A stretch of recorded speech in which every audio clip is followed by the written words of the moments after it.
நிச்சயமாக மோசடி வழக்கில் கைது செய்யப்பட்டுள்ள நடிகை ஜெயலட்சுமிக்கு வரும் மார்ச் 5ஆம் தேதி வரை நீதிமன்ற காவல் அளித்து நீதிபதி உத்தரவிட்டுள்ளார். கடந்த 2022ஆம் ஆண்டு சினேகம் அறக்கட்டளை மூலம் நடிகை ஜெயலட்சுமி பண மோசடியில் ஈடுபட்டதாக பாடலாசிரியர் சினேகன் சென்னை காவல் ஆணையர் அலுவலகத்தில் புகார் அளித்திருந்தார். இதனைத் தொடர்ந்து தன் மீது சினேகன் அவதூறு பரப்புவதாக கூறி அவர் மீது நடிகை ஜெயலட்சுமி காவல் ஆணையர் அலுவலகத்தில் புகார் அளித்தார். இந்த விவகாரம் தொடர்பாக இருவரும் மாறி மாறி காவல் நிலையங்களில் புகார் அளித்தனர். ஜெயலட்சுமி இந்த அறக்கட்டளை நீண்ட ஆண்டுகளாக தான் நடத்தி வருவதாகவும் ஒரே அறக்கட்டளை பெயரில் எப்படி ஒதுக்குவார்கள் என்று கேள்வி எழுப்பியிருந்தார்.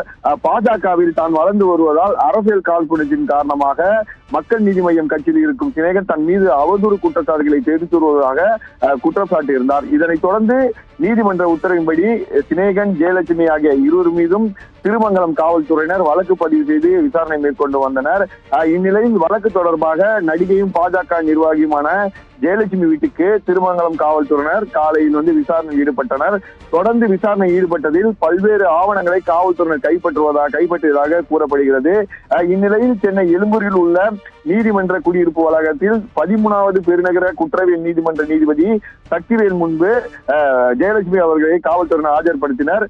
இந்நிலையில் நீதிபதி அடுத்த மார்ச் 5ஆம் தேதி வரை அதாவது 15 நாட்கள் நீதிமன்ற காவல் அளித்து உத்தரவிட்டுள்ளார். மார்ச் 5ஆம் தேதி வரை நீதிமன்ற காவல் ஜெயலட்சுமி அவர்கள் இருப்பதற்காக நீதிமன்றம் உத்தரவிட்டுள்ளார். இதனிடையே அவர்கள் பெயிலில் இருப்பதற்காக அவருடைய வழக்கறிஞர்கள் அடுத்த கட்ட நகர்வாக ஈடுபட இருக்கிறார்கள்.